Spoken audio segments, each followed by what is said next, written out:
and said, "Is this a sign that you're stepping back?" And while my children would say that I am old as dirt, I actually would say that I'm at a point that I simply have a new vantage point, that I have a second wind.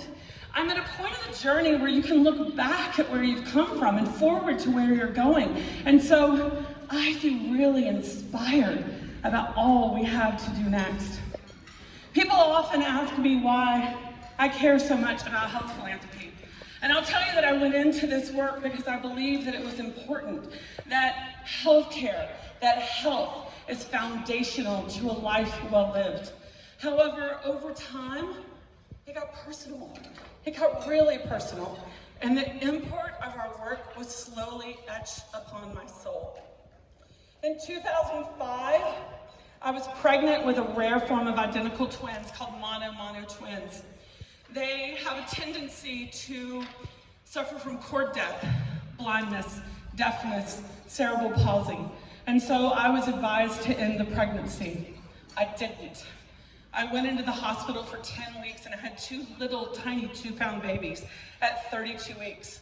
Those girls are now 17 years old and they are perfect.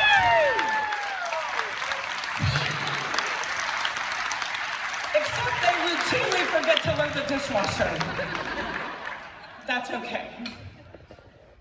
In 2009, my beautiful and amazing mother died of an aneurysm at the age of 61. In 2011, my brilliant and gentle father died of colon cancer at the age of 64. Just 4 weeks later, I had my little 6-year-old daughter and I was washing her hair in the bathtub and I ran my hand down the back of her head and I felt a bump. It was the size and shape of a gumball. We ended up finding out that that was a tumor that had broken through the back of her skull. Today, Grace is 17 years old. She has a huge scar up the back of her head, and I see it as a badge of courage. I'm also glad that a surgeon digging around in her head did nothing to stop her wicked smarts or snarky sense of humor. In 2017, I was diagnosed with stage 2 breast cancer. The girls and I, because we're crazy, decided that was a reason to go to Disney World. Because only the good die young, I'm still here.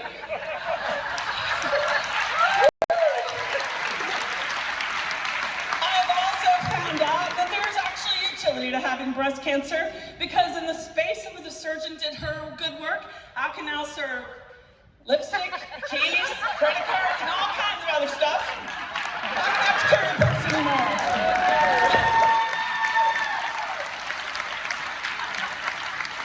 In 2018, my husband was diagnosed with lung cancer.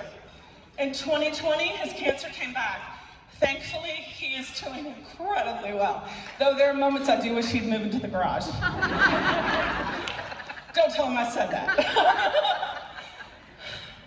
About 4 weeks ago, my younger brother Ted, unfortunately, was added to this list. My younger brother Ted has an aggressive brain tumor called a glioblastoma. My brother Ted will lose his fight. However, we are going to fight every step of the way alongside him. And I believe that when anyone is called to fight, they need the ability to fight like hell. They should have access to the physicians, the technology, the protocols, the treatments that will make them an outlier. They should have access to a hospital that is going to provide them with holistic care that cares for the body, mind, and spirit. I believe that every person deserves an exceptional hospital. And to be exceptional, that hospital needs philanthropy. So I stand before you tonight as a daughter, as a sister, as a wife, as a mother, and I thank you for the incredible work that you do. I also stand before you as a colleague, and I ask you to come alongside me and continue to push this profession forward, because this work is beautiful, because this work keeps families together, and because this work is meaningful. I know we may not have a map, but we do have a compass. We have an opportunity to work alongside donors in values-based relationships because they want to elevate health and well-being.